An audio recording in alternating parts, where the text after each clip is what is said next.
Hey, we are back with another Vicious Views, and it is Captain America's Brave New World. And yes, I am a month late to this. I wasn't going to do a Vicious Views on this, but then I kind of wanted to do a Vicious Views for everything Marvel related from what gets released this year until the future. And this is obviously the first thing that came out, and I didn't watch it, so I went and watched it, and now I'm going to give my view on it. Um, the first Marvel installment of the year, it kind of disappointing. It had a lot of potential. I feel like the movie was basically like a nothing burger.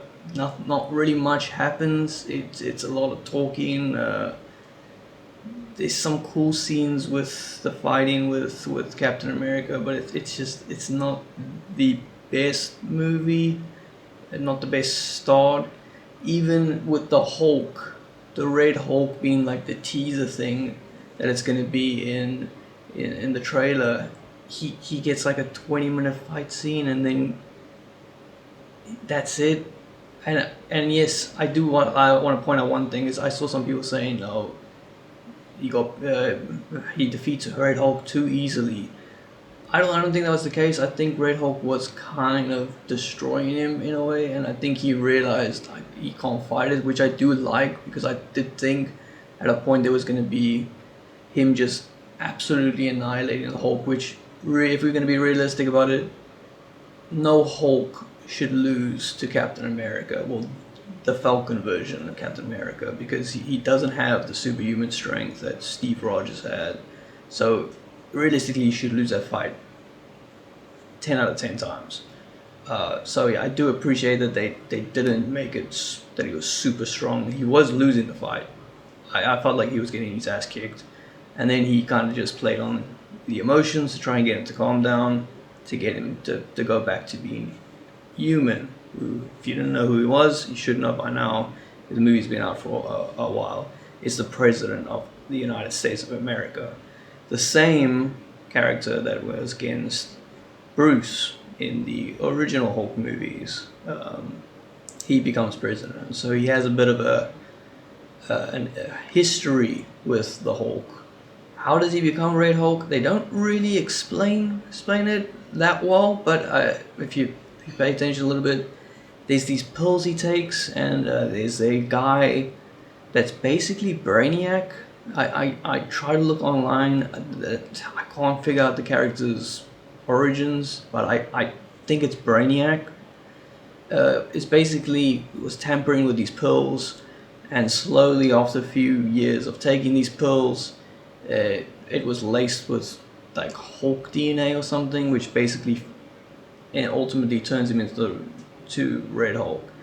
I will say one thing: Red Hulk being in this and then not having the Hulk in this is kind of sad, because I do think that it's probably the stamp on Red Hulk, and that's done and dusted.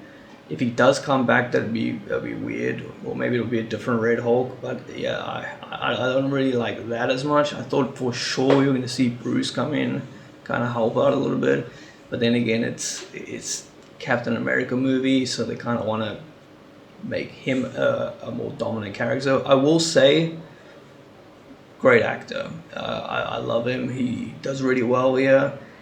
But again, the movie is kind of boring. Nothing really happens. It's for a starter to like have this staple for this year, or this is how the year starts with an absolute. I think it should have been a banger, and it was kind of weak. Like the enemy, there was not really an enemy. Like Brainiac was the enemy, but he wasn't really doing anything besides trying to just ruin the reputation of the president, and that was his only goal. And when you realize he got him to a point where he's going to turn into Red Hulk, he was just kind of like, yeah, you can take me in now. I've done my job.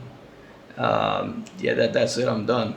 So it was kind of shit. I'm not gonna lie. The whole premise is that there's a new element that is stronger than vibranium, um, which that you barely get like a lot of talk about it. Is like the politics side of it is that's the main focus, but Brainiac is kind of the main villain of the show, and his focus is just to ruin the reputation of one man, and that's about it. So yeah, kind of a weak movie, I would say, for the start.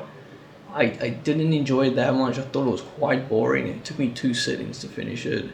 Um, but yeah, I don't know, for a start for Marvel this year, it's not the greatest. Even the little end teaser that we all sit in the cinema waiting for is a little speech with Brainiac that Captain America has, and it's kind of just like, they are coming. You'll soon find out.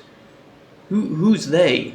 I thought it's Galactus that we've been teased, or Doctor Doom. Those seem like the two villains, and they don't have a they. It's one person each. So unless they're talking about Secret Wars, and God, Secret Wars. If you watched the miniseries, that was so shit. It was boring as fuck, and the little DNA thing that they throw in there, not very nice. It's boring. It is so boring. But anyway, yeah. Now time for the score out of 10. I'm going to give it a 3. Maybe a 3.5 will be a little bit nice. 3.5 out of 10. Again, it was kind of a boring movie. It's just not really much happens.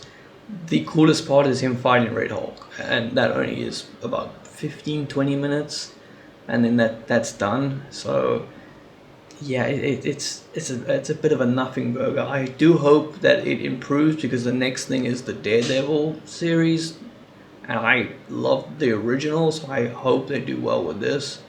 But yeah, that's going to be it for Captain America's Brave New World, and I hope Marvel's world is a little bit better than this movie. But anyway, that's it. Peace.